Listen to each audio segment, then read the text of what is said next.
My name is. 1 minute. Well, it's not gonna take that long. My name is Shaun Corbett. I'm owner of Lucky Spot Barbershop and president of Lucky Spot Leadership and Barber Academy. I want my name to be Lucky. That is so much better than Kim. I have a media production company, Brattain Media, and have the privilege of working with Jay and Nate and meeting some of you today. So thanks for letting me be here. Nate Hogan, CLT Alliance Foundation. We're an entrepreneurial support organization. Rhonda Caldwell, President and CEO of The Main Event. We're an event management and marketing company and owner of Who's Who in Black Charlotte. Y'all acting kind of normal, so I gotta tell y'all business. All right. So the theme of today's mixer is doing business in Charlotte. Of course, everyone in this room and a lot of folks have worked really hard to help Charlotte go from 50th place to 38th place in economic mobility. And so now, I heard Tanya Jameson say to City Council a couple weeks ago, she said we can make a decision right now. Either we can stay at 38, we can move back to 50th, or we can move ahead. And so when Dr. Raj Chetty did his study on economic mobility, he talked about social capital being the #1 thing that can impact economic mobility. And my goal, and I believe it's my calling, is to put all folks in the room, whether you're nonprofit, whether you're a startup, whether you're C-suite level, or whatever, that we all should be in the same room being able to create opportunities for each other. All right, so that's the spirit of what we wanted to talk about. All right, since my man Shaun is right here, we're going to kick it off with this question. 2 minutes or less, you can. What do you think it takes to be successful in business here in Charlotte? That's a good question. I think the first thing is any entrepreneur or business owner, especially small business owners, know your numbers. That's it. It doesn't matter what market you're in, you have to know your numbers. And just understand that you run a business. I think that's the main thing. And for me, this is my personal opinion, figure out what it is in your business that you love to do, that you'll do for free. And then all the other stuff you don't like, you probably gonna have to pay somebody to do it. Shaun had 12 barbershops in a Walmart. All right. All right. Kim? So we have a media production company, and my first part of my career was in television news. So I have a lot of background in storytelling and that kind of thing. But I think in Charlotte, relationships are everything, and it's getting to know people one-on-one, and I think that's when you meet people and you form the strong relationships and the trust that you need. Also in Charlotte, it is a small town. We were just talking about this. You need to keep your reputation clean. You know, if you're going to do something, you do it. If you say you're going to do it, and do it the very best you can. And I think that has behooved us to just always try your best. Nate? Yeah, wow. 2 minutes? Yeah. Okay. There's a lot to the question, right? Because it depends on what your business is, what your industry is. You got to know your numbers. You got to know the basics, the fundamentals, if you will, of your business for sure. The relationships are key. Everyone talks about this being a relational town. A little bit about my story. I mean, I spent 6 months exploring Charlotte. I'm originally from Kansas City. You may have heard of our world champion Chiefs. I always make lots of friends when I do that. And so I spent 6 months coming here a week every month. Now, I had some privilege wrapped up in being able to do that. Everybody can't go on a journey like that. But I did. I spent a week here every month for 6 months in a row doing 2 things, really. One was trying to build a network, because I knew when we landed here, I wanted to have a community of people that already were familiar with me and that I had real relationships with. And then the second thing I was concerned about is, what is this community really like? I really wanted to understand the community more deeply. And I think as a business owner, you want to understand your markets really, really deeply as well. So you got to know who is your target audience, and you got to understand what's the message for that audience. Right? One size doesn't fit all when it comes to messaging, right? So you got to have a message designed for the audience that you're looking to capture as you go sell whatever product or service you're trying to sell. Because you can have the relationships, you can know your numbers, but if you don't understand how to actually talk about your business and show that it adds value to someone else, Yes, it adds value to you. Everyone knows if you're selling something, there's a value to you, but what does that actually do for the person or the people or the organization that you're trying to communicate and sell to? So I think that's right up there at the top as well. All right, yes. So I'm going to add, of course, ditto to everything that everyone said, but I'm going to add that your brand is not your logo. Your brand actually is you and how you show up for your business in places that you're connecting. And so that really is important as far as starting your business, but also keeping and being a long-lasting business.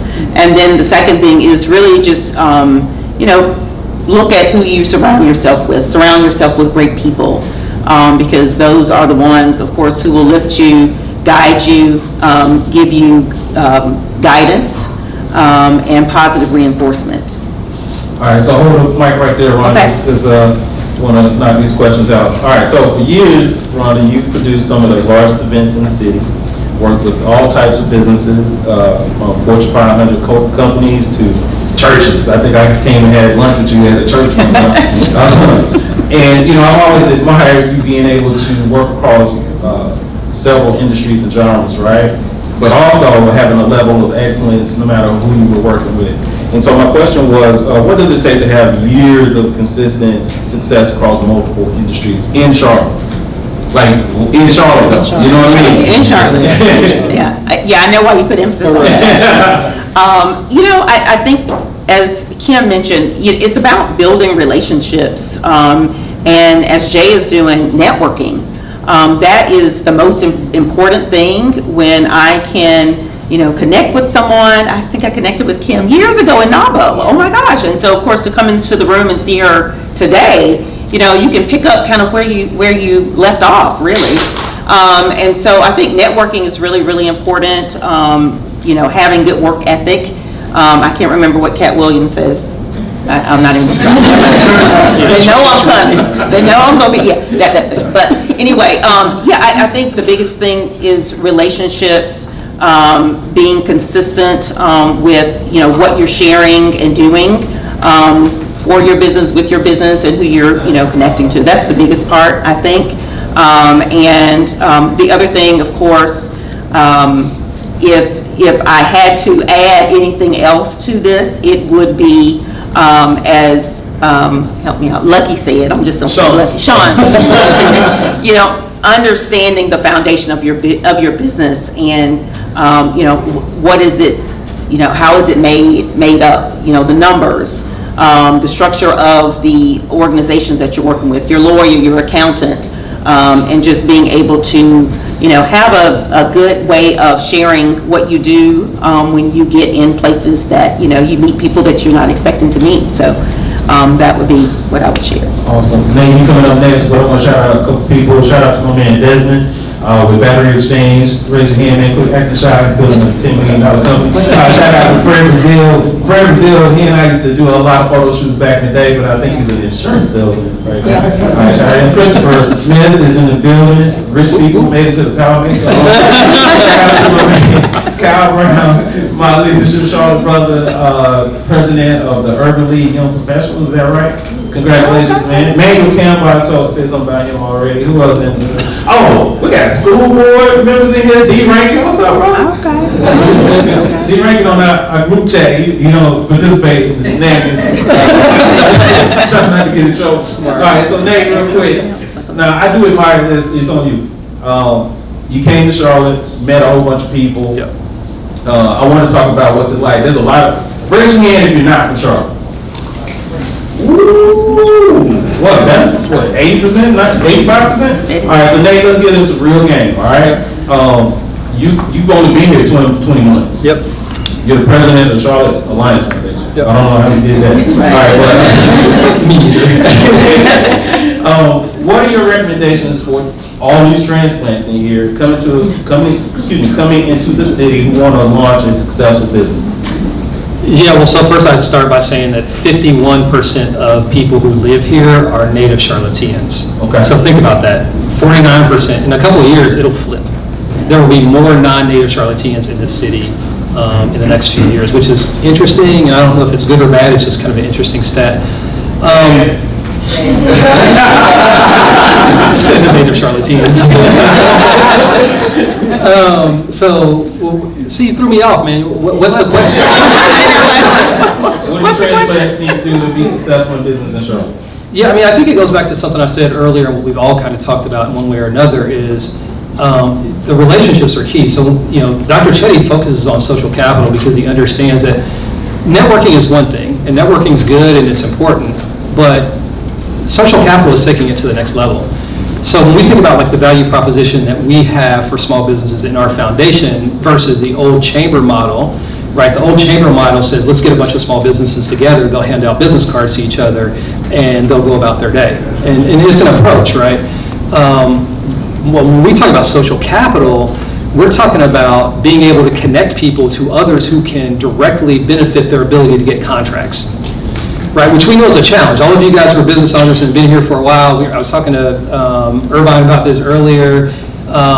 It is nearly impossible to get a contract with a local big corporate enterprise in Charlotte.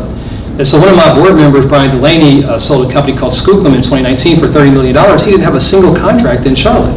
But he had Google and Facebook and these other large household names that were part of his client mix. And what's up with it? Yeah. So first of all, I mean, if you want me to be completely honest, it's actually way more nuanced than we like to admit. Okay. So it's not necessarily just that Charlotte organizations, the big ones, don't want to do business with small businesses, but think about our three primary industries here: financial services, healthcare, and manufacturing. They're all very heavily regulated industries.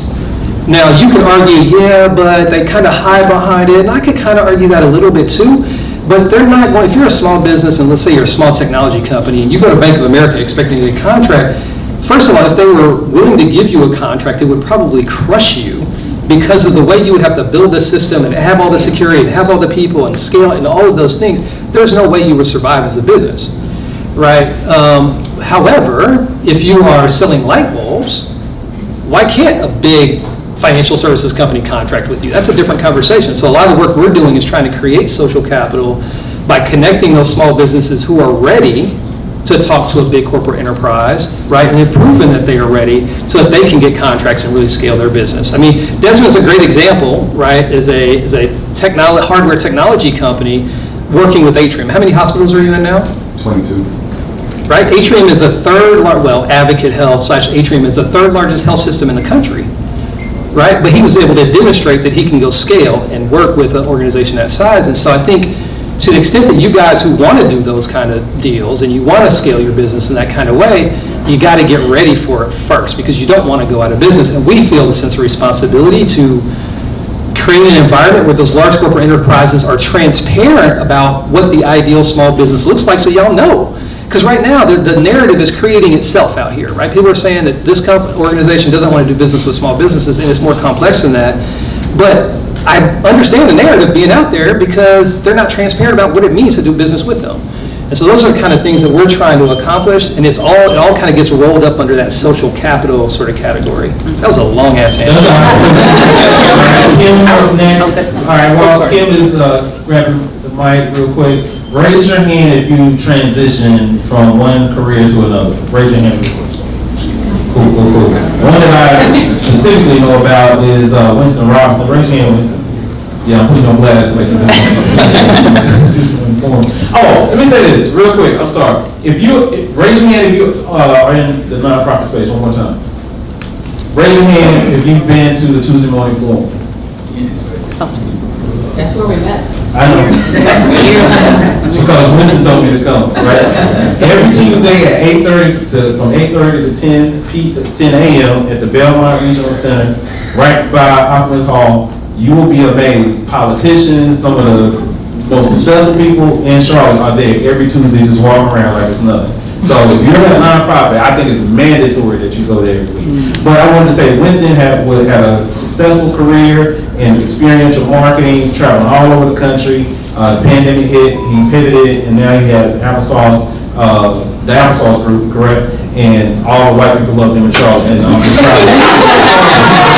So, my segue is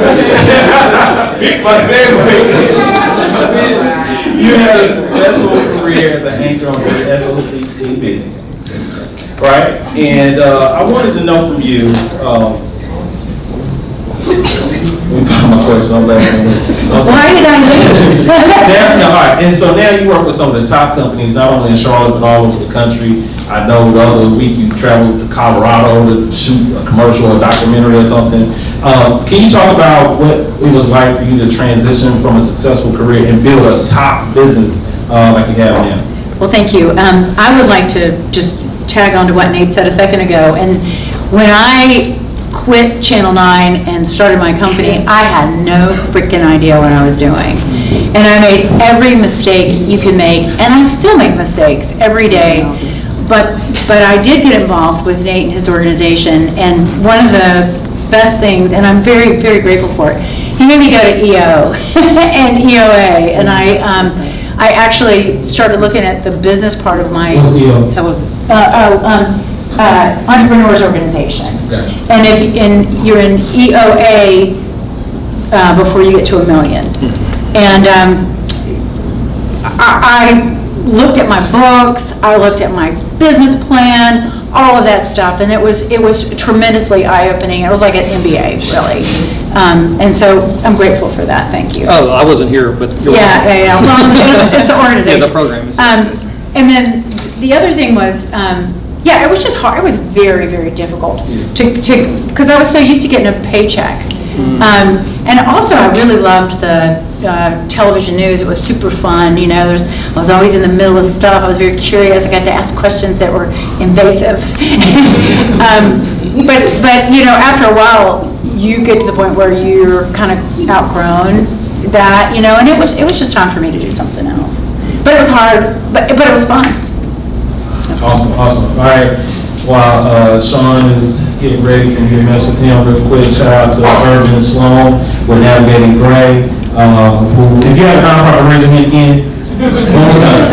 You need to go talk to Irvin. Irvin has created a app, and I'm going to let him talk about it in just a second, that is able to measure impact down to the zip code. Am I saying that correct? That's correct. All right. Now, for all of y'all that got to do your impact reports, so y'all get some more money, y'all need to talk to Irvin so he can dial that down for you. It's amazing what that app does. All right, so real quick, Shaun, now I'm gonna get this right. All right, so what street did your barbershop start on? The first one was On North Tryon. North Tryon. Between Tryon and Craig. Gotcha. Anybody in here wants to start a business in Charlotte and scale beyond Charlotte? Anybody raise your hand? All right, cool. Now, same way as this. All right, so Shaun you started with one barbershop, now you have 12 or 13? 12-ish. 12-ish, so one must be in those, all right? And those are in Charlotte, that is in South Carolina and Georgia, correct? Yes. All of them in Walmart? Yes. Correct, all right, cool. So can you talk about how, in Charlotte, this is the question, is Charlotte a good market to start a business and to scale beyond the city and take it regionally or nationally? That's a great question. Yes and no. Okay. Let's break it down. First of all, what I'm hearing you asking me is, and this is the question, this is how I have to look at it. How did I scale the unscalable business? You got to look at the industry that I'm in, right? Like my business, the beauty, hair, we don't operate the best in business practices. We're the hangout. We operate in that space. So as an industry, sometimes it's difficult to scale that type of business. You don't have any metrics or anything to quantify your growth, your sales, things like that. So that's one thing. But then like my man said over here, North Carolina is a unique state, right? There's a lot of moving pieces to get connected with certain things in North Carolina. In my industry, sometimes we just don't want to do the work. I ain't trying to do all that. I ain't trying to show nobody my numbers. I don't want to report that. Those are the things that allowed me to get into Walmart. Just doing the work. You don't see many barbershops that have CEOs, CFOs. Like you don't see barbershops like that. It's Ray Ray and probably his son. And, you know, that's how we operate. And so I was up against the unscalable business. Today, when I talk to people, they look at me, and when I tell them I'm a barber, they automatically look down until I give them the P&L, until I give them those things. I'm like, I do my business. So I think to answer it is, You gotta do the work first. And the fact that I did Cops and Barbers and I was moving around in Charlotte to where I had to do the work. I got around people that was like, you gotta do the work. From Wells Fargo to people from Bank of you gotta do the work. So when I went to Walmart, it was like here. And then when you get into other markets where they don't have lucky spots or no greases or things like that, like you go to a place like Columbia, South Carolina, they're pretty much mom and pop barbershops. We were able to just run through Atlanta, Georgia. North Carolina is one of the most regulated states when it comes to barbering. In Georgia, some people don't even got a license, don't even got a business license. I was able to open 3 in 6 months because I did the work here. And so I think that just doing the work will allow you to scale, because right is right, wrong is wrong. So if you stay within between those lines, you should be able to play no matter what courtroom. All right, hold on right, let's, we're gonna get y'all out of this.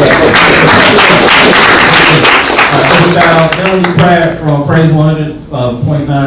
Wait, no action, man. My daughter, people's daughter, got a PhD. I'm proud of you. If you're a man, raise your hand. If you're a man.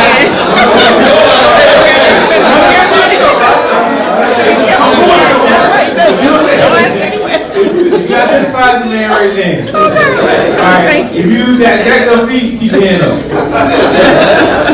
Jacked up feet. If you got jacked up feet, raise your hand. Or, you know what? You know some of y'all got some jacked up feet. Sheena owns Alpha Nail Care. She had her hands are anointed. Go get your nails, put your hands and your feet done. Do both of them, manicures and pedicures. We help men take better care of their hands and Alright, so we're gonna do business shout outs just a second. I'm gonna get Kim right here because Kim has to go to state 48 real quick. Alright, Shaun. Let me talk to Lucky. I'm sorry. Let me talk to Lucky about this. Let's get in trouble real quick. Alright. If you could fix anything relative to business in Charlotte, what would it be?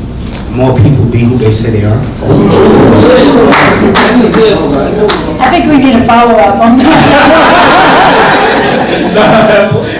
Well, basically what I'm saying is that Charlotte is a movie, like, it's a big banking industry. So you have so many people from other different places. So there's so many people moving in and out of Charlotte. And it's almost to where you can get into a space where people are just trying to oversell each other.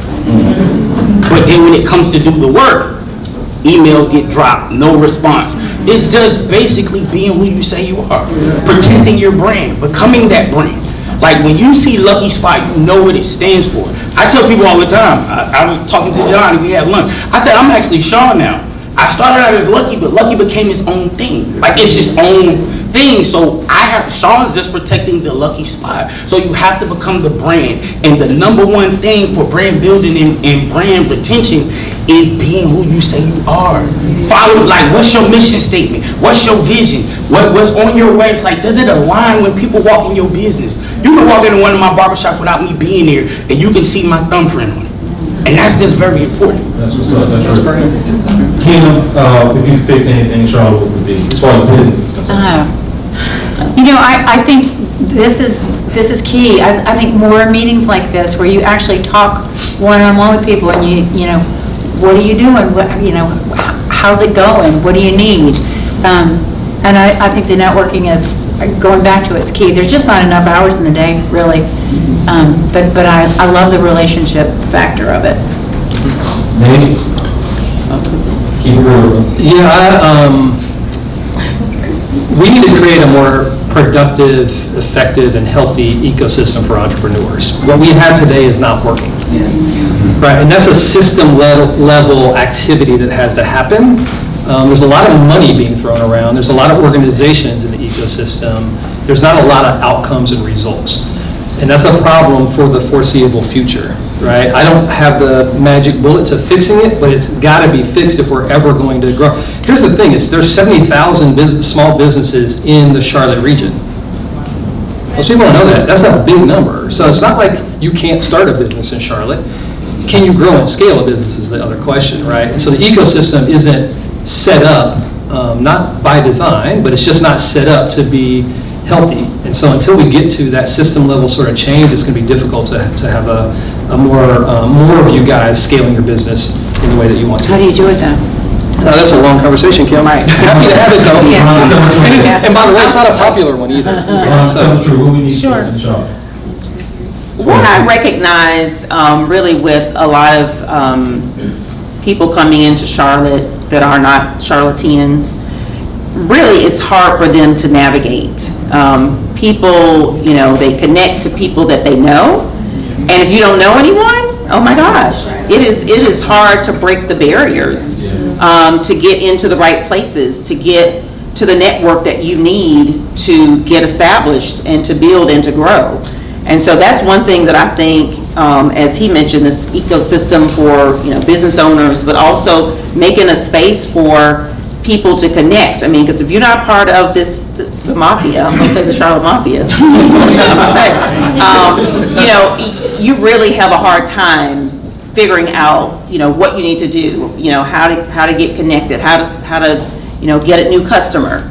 And so that's really one thing that I think I would put really high on my list, is figuring out how to help other businesses to navigate and get to the right connections, so that they can build, grow, collaborate. I didn't add that when you asked me the question before, but collaboration is really important too. So I just wanted to make sure I added that. Okay, so I'm going to get super real. Particularly for our black business owners in the room, we don't do a very good job of collaborating with each other. Right? We do this. I got my piece of pie. I'm keeping and controlling and protecting my piece of pie. Right?